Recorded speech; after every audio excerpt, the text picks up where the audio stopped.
Hey everybody, welcome back to Hunk-N-Junk. Today we're going to get back on the CorCor finally. I got the wiring kind of run already.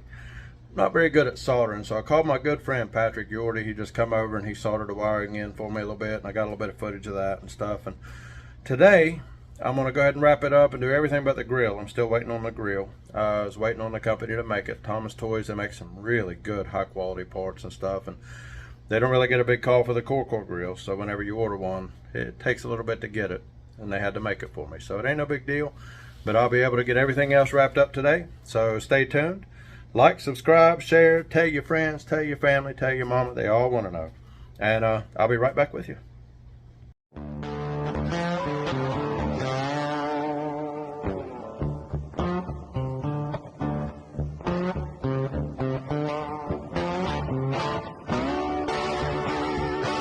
Welcome back everybody. This week I kind of got something, kind of added a little something to the plan here.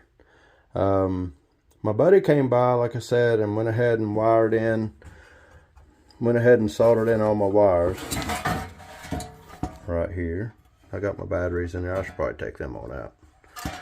And I cut the wires. You can see it's like a big old tangled mess, but I cut them really long. And here's a short video snippet, or a short clip I took while he was here.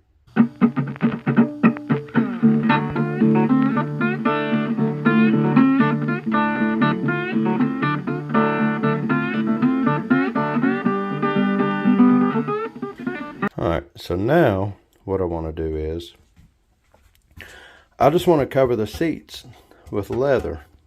It's a real simple thing to do. I've done it several times, and I've done it a couple of years ago, and I've not heard any complaints back from anybody that got the toy that had the leather in it.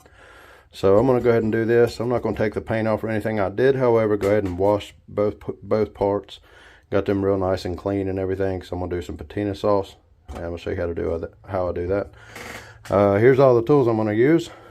Blah, blah, blah, blah. Those are wire strippers, by the way. I found my little parts and my little screws. I don't want to get them out yet. Found my little screws at the local hardware store, Nobles, in Garrison, Kentucky. And this is what I'm going to use to attach my leather to the metal. And this works really well. But it's got the brush in it, like a fingernail polish brush. See? But now I'm going to go ahead and give you a quick tip. When you go to buy this, you want to make sure that it's good. So what I always do is I turn it to the side, and you can watch it inside. I don't know if you can see it there on camera, but you can watch it move, and that means it's real good and fluid. So you got a good bottle. Here's a brand new bottle. It don't move at all. I mean, you can see it there. See the dark part? Let me get it in my hands a little bit. That's the glue. This is not glue, but you can see it's not hardly moving at all, and it's a full bottle. So be careful when you go to buy this stuff. Check it, and check it by just turning it. So anyway, so that's what I'm gonna do today. Bear with me, I still hadn't gotten a tripod. I ordered it and it hadn't come in yet, but this is the leather I'm gonna use. My good friends Charles and Lisa Black sent me a box of leather a while back, and I had like 3 pieces of this distressed leather, 3 or 4 pieces, and a bunch of other colors. And I used the distressed, the best parts for their build that I was working on. I sent another piece to another friend of mine, and these are the 2 that I have left. I like this one quite a bit because it's really distressed right here. It's got a lot of marks, so I may try to take right here, just kind of get this real old looking stuff, and I'm just gonna glue it right on. It's always worked in the past. It's been on for years. I've never had a problem. I've actually got a couple of toys in the living room that has it on it. I've never had an issue with it. So hold on to your knickers. Here we go. First thing I want to do is I'm going to measure the back of the seat, and at its tallest point it's about 2 inches tall. So I got about 2 inches there. So I'm going to draw it out Just the shape of a seat, nothing special. Yeah, I'll show you. Draw it out here in 2 inches.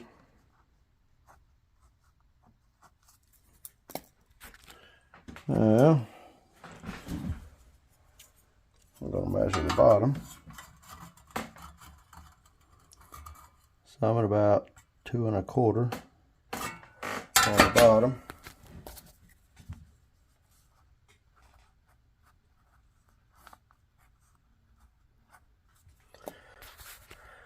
Let's see here, at the widest point, which is up here at the top, right at 6 inches. So I'm going to do probably 6 3/4, so I have enough to wrap around. And probably not going to go all the way down. I'm going to go 1 inch down here. So 6 3/4 across. I'm just going to write it wide. And 1 inch. So we can get our leather. So we got 2, 4 1/2, 5. So we got 5 inches by 6 3/4. 5 by 6 3/4. Got to write it down because you'll forget. Actually, I need to add a little bit to that. I forgot. I need to drape it over the back. So I'm going to add another 1/2 inch of that. So I'll do 5 1/2. That way, you got to have it written down. So the first thing I want to do is make me a good straight line. So I'm going to cut all this off, all this nast.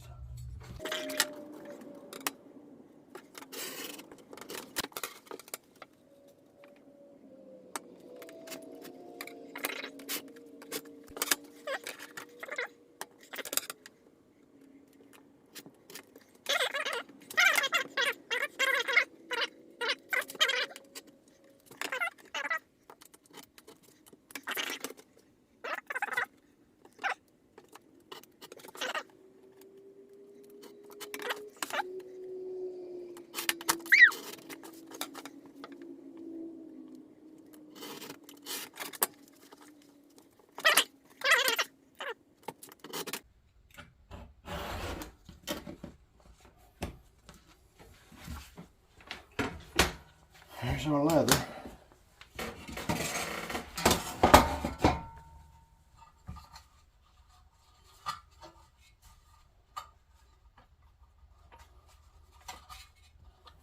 Oh yeah, that's gonna look real nice. Let me pick it up so you can see. Yeah, that's gonna look real good in there. I like that. I wish that was on this side. Dang. Oh well, it'll be okay. A lot of scooching over, getting next to her man, that's what that's for. Yeah, I might take a Sharpie or something, paint that black. And yeah, and while I'm at it, I'll probably take a Sharpie and do the steering wheel. I know that ain't the right way to do it, but that's just what I got on hand. So yeah, so let's get started on gluing this thing in. I think the first thing, now that I got my leather up on here like this, I think the first thing I want to do here is, I'm going to start at the bottom, because I should have, if I can get that right, then I can pull it over the top. So I'm going to pull that up here, tighten it down in the seam.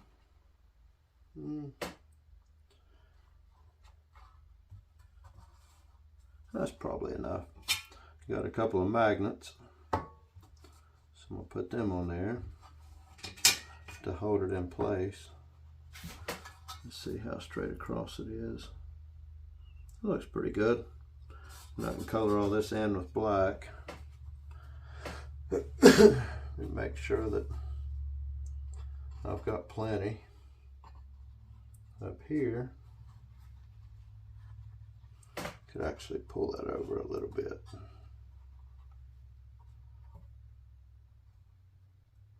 straight over, like so.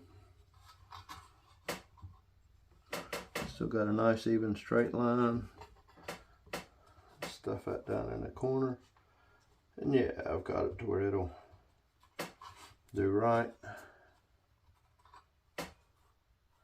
It's a little wide, but that'll give me plenty to roll under.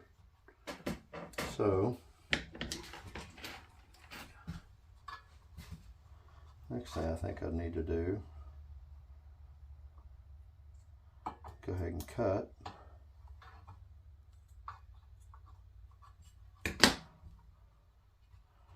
So that I can roll that under there, like that. You can see it, right there.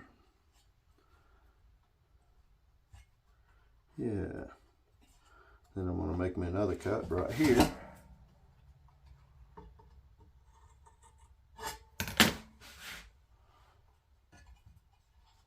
Oh, I cut too low, too high. I need to come down a little bit.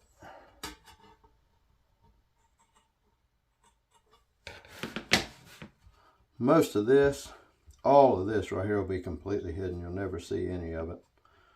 So, little extra cut there, you'll never even know it's there. See?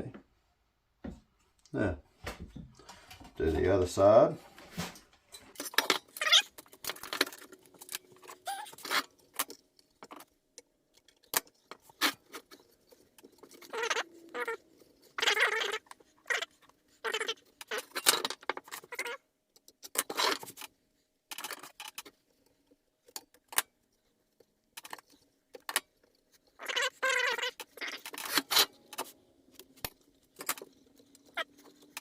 Off. I'm sure there's better ways to do this, but I am no trained professional. Let's start gluing. So this is a newbie.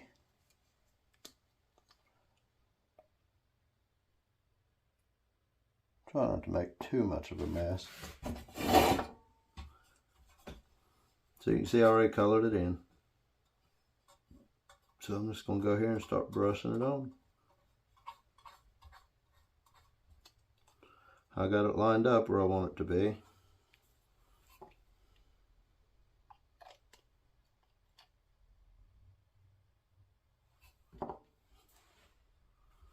Gotta act fast. This stuff dries quick.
about that.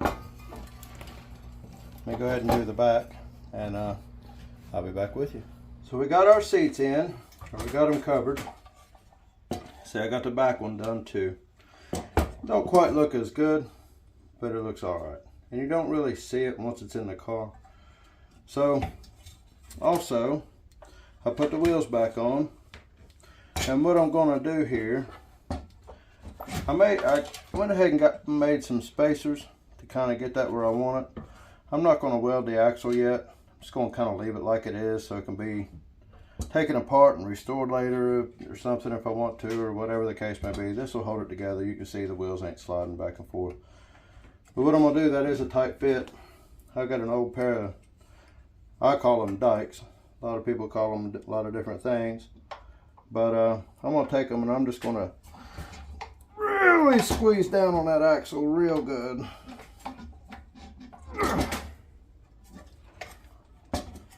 That way,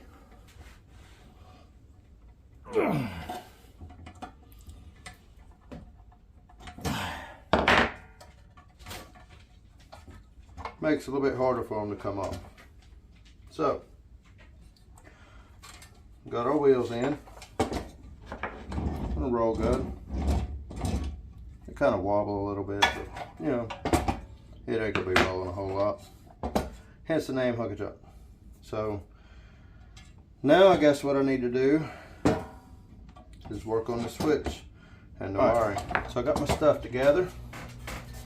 So my hole is on this side. Basically what I need to do is lay it all like this. And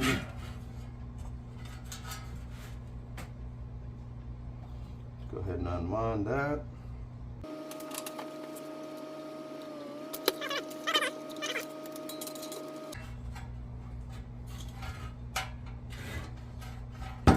Sorry about that, my camera fell. So, I don't know how much footage I lost, but anyway, I put these two on one eye. I got my switch coming from the battery. Now I was in the middle of putting this on its own eye.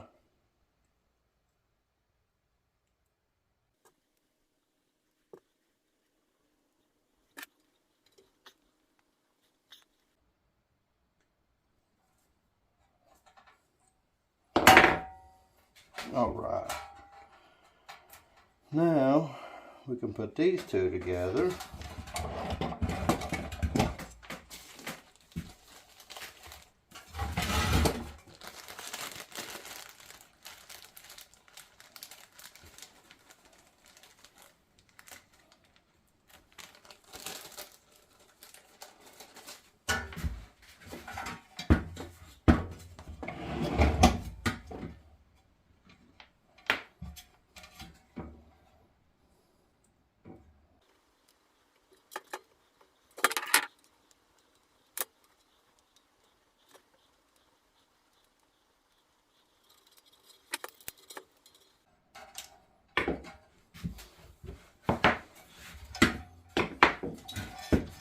Oh, my bulbs are loose.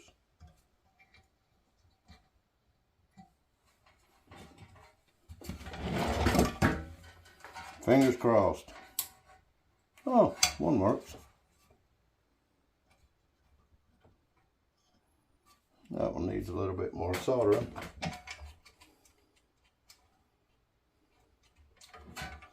Tail light works. Same with it. It's just a little bit loose.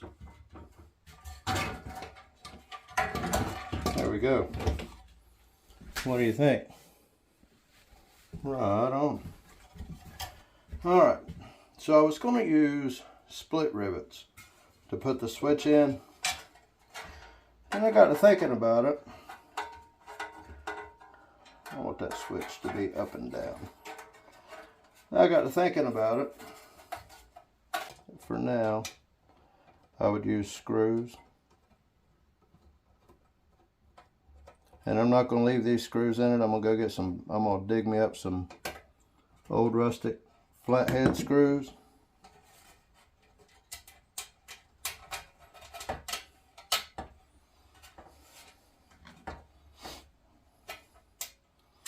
So what I have going on with these screws is just temporary.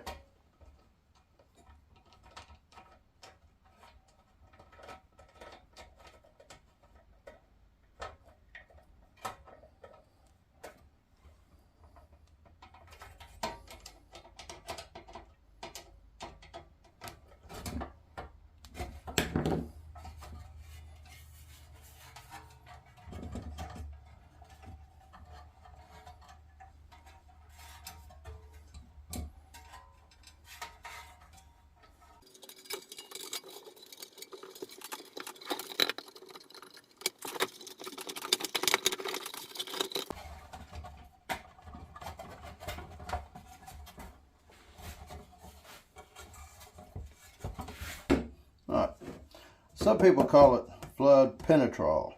I call it patina sauce. There's two different kinds of this. There's a flood penetrol, and then there's another one that's called flood flotrol.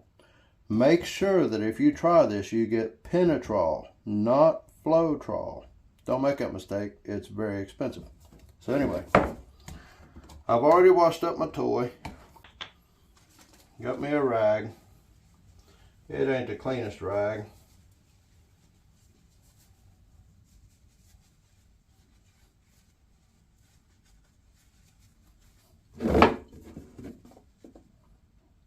Always put it on your rag first. Any kind of chemicals you're going to put on anything, and this is a rule of thumb anytime, anywhere you do anything at all.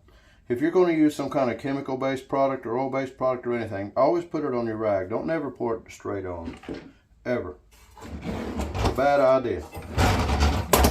So, what you want to do is pick out a good spot.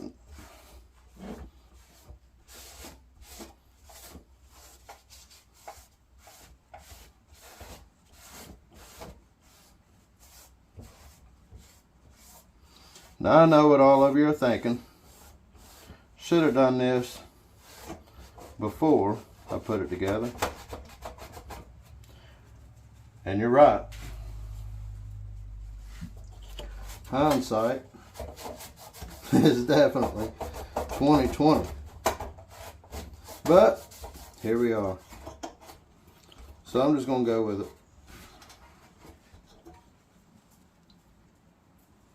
It'll be all right. I'll take some Q-tips later on and get all down in the cracks and crevices.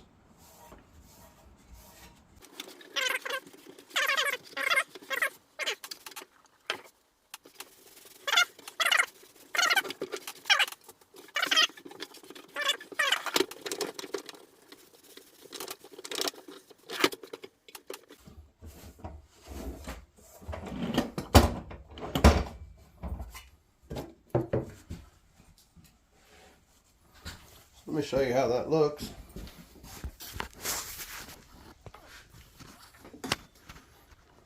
The cord's in the way. Sure, that's pretty obvious there. It won't stay that shiny. It'll dull down a little bit. Not a whole lot, but it will dull down some. Back here and look at him. It looks good, don't it? See, fellas, you don't always have to paint. You know, I mean, you get something that's rusty and old and cool. Man, it took this thing's from like 1935. It's 2023. It's almost 90 years it took to make this car look like that. You can't duplicate that. It'll never look that good again, no matter what you do. Let's check our headlights. Oh, look at there. Boy, that's a good sign. I love that. So anyway, I got my grill coming. It should be here in the next few days. Hopefully, by the time my next video is ready, I should have my grill. See if we can see down in there. Show you this interior. Real good. Oh yeah, that came out real nice. So see, you can't really see a whole lot of it. So the corners and stuff, I wasn't really stressing over a lot of that, because you can't really see it. You'll never know it's even in there. So anyway, here's the before. That's after. Flood penetrol, not flow-trol. Don't make that mistake. Thank y'all for watching. I'm really glad you stuck it out with me. This has been one heck of a journey. This is like the holy grail for me. I've wanted one of these toys for 8 years and I've never been able to find one. And this is the only one I've ever held, and it's been my honor and my pleasure to be able to do this to this thing and to actually try to preserve it the best that I can. What I've done to it can always be put back to original. I didn't drill any holes. I didn't alter anything whatsoever except for the axles, and they're still in a position to where they can be put back to original. I need to do something with all them wires. Also, I moved the axle forward, or moved it back just a smidge. I thought I had it just a little bit too far forward, so I had to cut out a couple little channels here. And I went ahead and made that on impermanent. But everything else works really, really well. And huge thanks and shout out to my good friend Patrick Yorty at Quincy, Kentucky, for coming over and helping me out with solder. I know that's, a lot of you might think solder's not a big deal, but it is to me. That's a lot of work. Not a lot of work, but it's something that I've never done, and he done an outstanding job of it. So thank you all for watching, and make sure you like, subscribe, share, follow, all that good stuff. Comment down below what you think of the toy, what you think I should do next. Next week, you're going to want to make sure you stick around. I've got a really, really cool project coming for you to go behind this. So make sure you like, subscribe, share, follow. Be back next Friday to show you what I've come up with. Thank you for watching.